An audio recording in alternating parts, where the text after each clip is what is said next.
پھر زمانہ آیا حضرت ابراہیم علیہ السلام کا. کہتے ہیں کہ حضرت ابراہیم علیہ السلام کی پیدائشی محرم کی 10ویں تاریخ کو ہوئی. اللہ نے ان کو پیغمبری کا تاج پہنایا محرم کی 10ویں تاریخ کو. اور عجیب حالات آئے. 16 برس کی عمر میں، صرف 16 برس کی عمر، اپنے گھر والوں کو ایمان کی دعوت دی،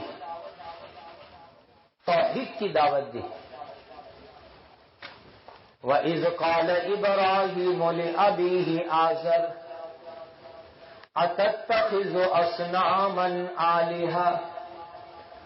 ابراہیم علیہ السلام نے اپنے ابا جان مسٹر آزر سے فرمایا کہ تم بتوں کو بناتے ہو اور پتھر کے بتوں کی عبادت کرتے ہو. انی اراک وقومک فی ضلال مبین. ابا، آپ اور آپ کی قوم کھلم کھلی گمراہی میں پڑی ہوئی ہے. چھوڑو اور ایک اللہ کی عبادت کرو. کس کی عبادت؟ ارے کس کی عبادت؟ ایک اللہ کی. کا ان صلاتی، میری نماز کس کے لیے؟ اللہ کے لیے. ونسکی، میری قربانی کس کے لیے؟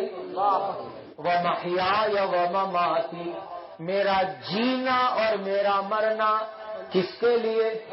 اللہ کے لیے. دعوت دی ایک اللہ کی عبادت کی. تو باپ دشمن ہو گیا، قوم دشمن ہو گئی، اور نمرود بادشاہ تھا وہ بھی دشمن ہو گیا. اور جب پوری قوم کسی میلے میں گئی تو ابراہیم علیہ السلام نے بت کدے میں جا کے تمام بت توڑ دیے.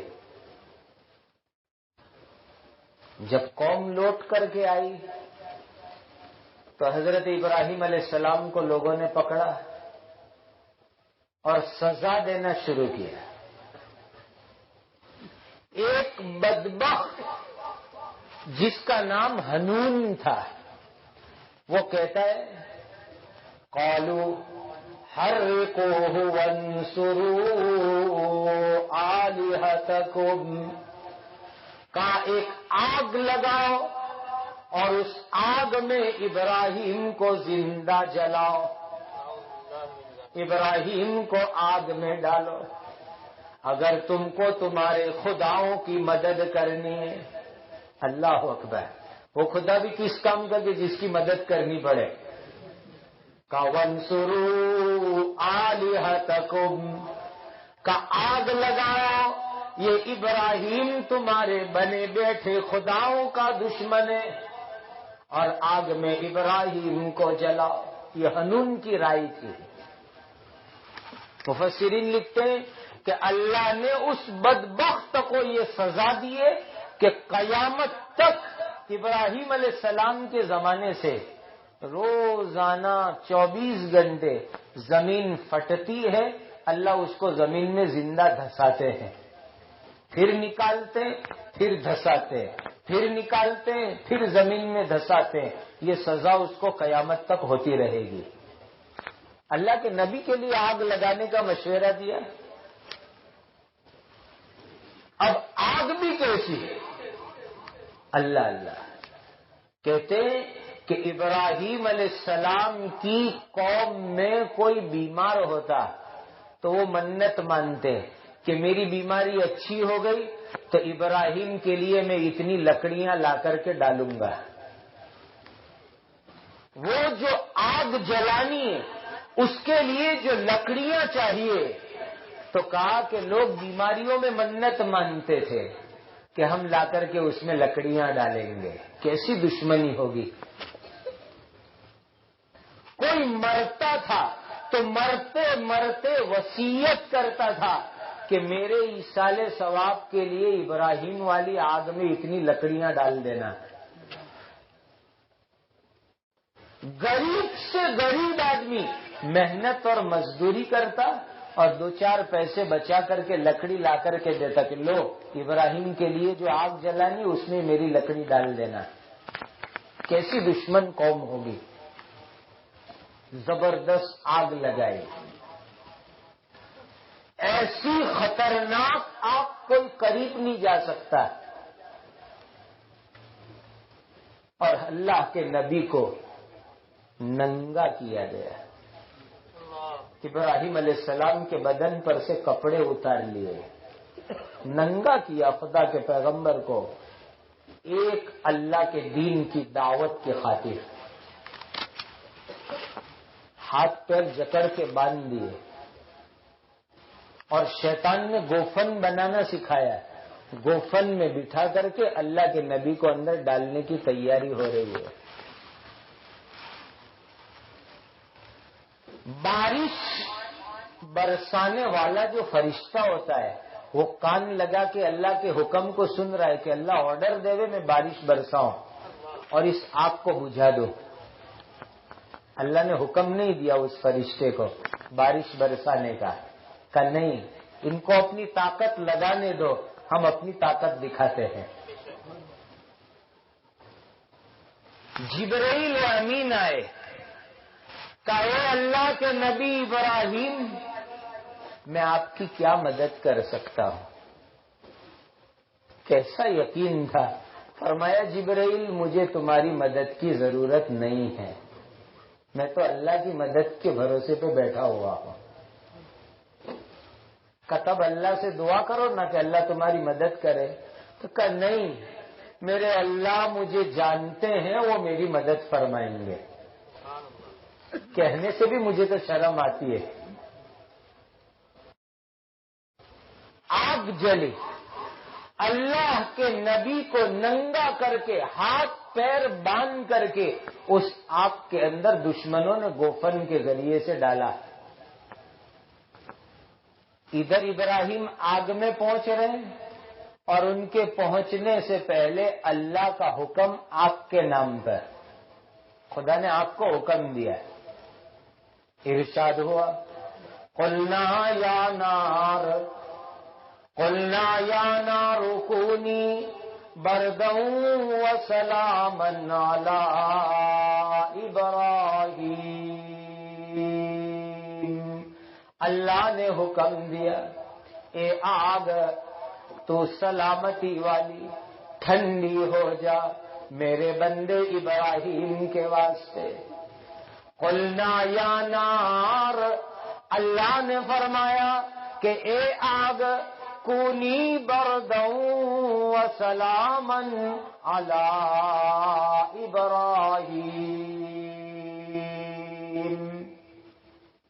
خداوندہ تو کیسی قدرت والا, آگ بھی تیرے حکم سے جلے, آگ بھی تیرے حکم کی پابند. میرے بھائیوں بتلاؤ یہ آگ کس کے حکم سے جلتی ہے؟ یہ آگ کس کے حکم سے ٹھنڈی ہوتی ہے؟ یہ بارش کس کے حکم سے برستی ہے؟ یہ دریا اور سمندر کس کے حکم سے بہتے ہیں؟ وہ اللہ وہو القاہر, سب چیزوں کے اوپر غلبہ رکھنے والا اللہ. حکم ہوا آگ کے نام کے اوپر. مفسرین فرماتے ہیں کہ اللہ نے فرمایا نا کہ یا نار, اے آگ, کا اس دن پوری دنیا کی تمام آگ ٹھنڈی ہو گئی. پوری دنیا کے انسان اس دن آگ سے محروم رہے. کیسی خدا کی قدرت. اور آگ کے بھی بڑے عجیب عجیب جو ہے لطائف ہے. ہمارے ایک بزرگ سنایا کرتے ہیں کہ یہ اس علاقے میں جہاں بہت ٹھنڈی ہوتی ہے, برف باری ہوتی ہے, کا ایک بیچارہ سیدھا سادہ پٹھان آدمی کھیتی میں کام کرنے گیا تھا. پوری ٹھنڈی میں تھتھرتا ہوا گھر پر آیا تو بیوی نے اس کے سامنے سیگڑی رکھ دی کہ اس کے سامنے بیٹھو, ذرا ٹھنڈی کو دور کرو. بیچارہ کانپ رہا تھا اور آ کر کے ٹھنڈی میں آپ کے سامنے بیٹھ گیا، کہتا ہے اللہ میاں تیرا کتنا بڑا احسان ہے، یہ آگ تیری کتنی بڑی نعمت ہے، میری ساری ٹھنڈی بھاگ رہی ہے، اللہ تو نے دنیا میں یہ نعمت بھی آخرت میں بھی دینا۔ اللہ سے مانگنے میں بھی کبھی سوچنا چاہیے کہ میں کیا مانگ رہا ہوں۔ کہ خدا بندہ دنیا میں تم نے دیا، آخرت میں محروم مت کرنا۔ آدمی بھی سوچے سمجھے اللہ سے مانگ لیتا ہے، اسی لیے اللہ نے مانگنا بھی بندوں کو قرآن میں سکھلا دیا کہ کیسے مانگنا۔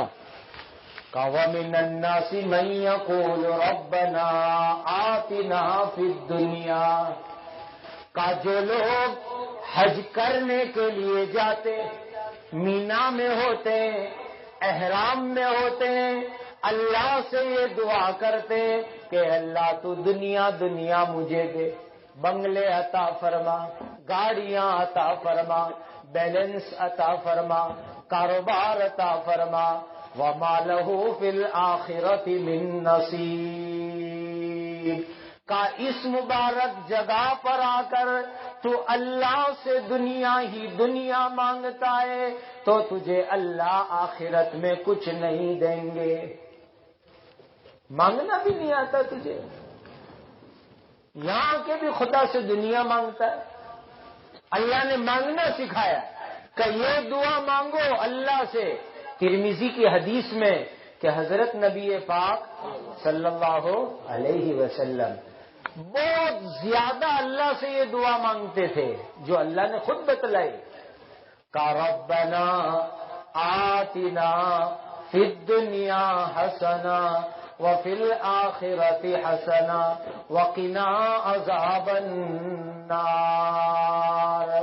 ربنا آتنا فی الدنیا حسنہ وفی الآخرۃ حسنہ وقنا عذاب النار۔ اے ہمارے اللہ دنیا بھی اچھی بنا دے۔ خاموخواہ کیوں دال روٹی مانگے اللہ سے؟ مانگو نہیں دنیا بھی اچھی اللہ سے۔ اے ہمارے پروردگار، اگرچہ اب یوں کہنا پڑے گا کہ خاموخواہ مرغی کیوں مانگے، دال اتنی مہنگی ہو رہی ہے۔ ربنا آتنا فی الدنیا حسنہ وفی الآخرۃ حسنہ وقنا عذاب النار۔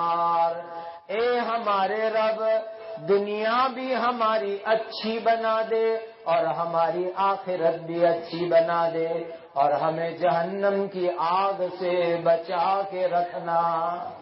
کہو آمین۔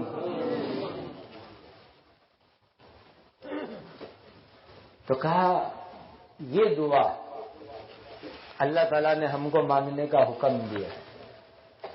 اب وہ ابراہیم علیہ السلام کے لیے اللہ کا حکم کہ اے آگ تو ٹھنڈی ہو جا، اور ساتھ میں فرمایا سلامتی والی، یعنی مائنس پارا نیچے نہیں اتر جاوے ورنہ ابراہیم ٹھنڈی میں ٹھنڈے ہو جائیں گے، اسی لیے سلامتی والی ٹھنڈک ہو جاوے، ٹیمپریچر اس کا نارمل رہنا چاہیے۔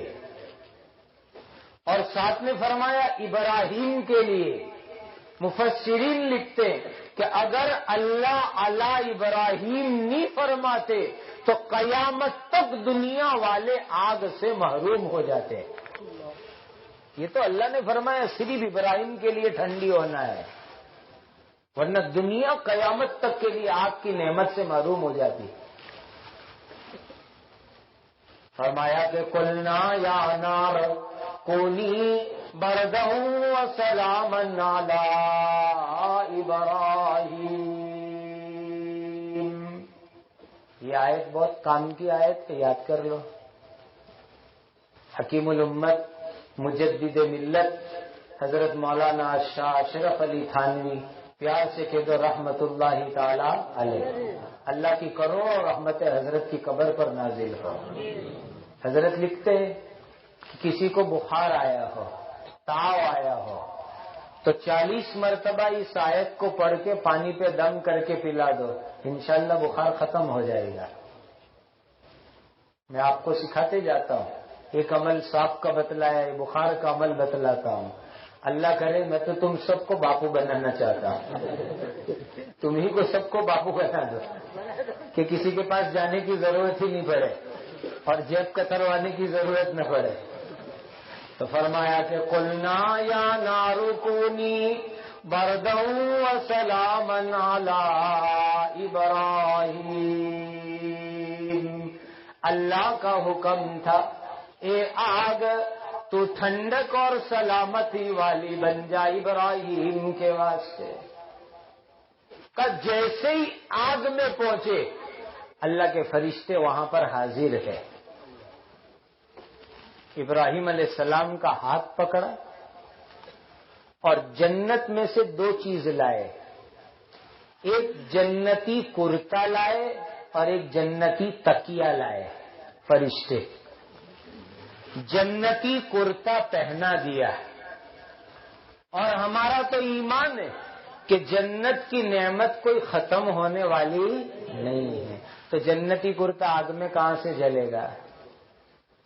وہ کرتا ابراہیم علیہ السلام کو پہنایا اور جنت کے تکیے پر ابراہیم علیہ السلام کو بٹھلا دیا ہاتھ پکڑ کر کے، اور بالکل سامنے میٹھا بہترین پانی کا جھرنا چشمہ بہنے لگ گیا اس آگ کے اندر، اور گلاب کے پھول حضرت ابراہیم علیہ السلام کے سامنے کھلنے لگے۔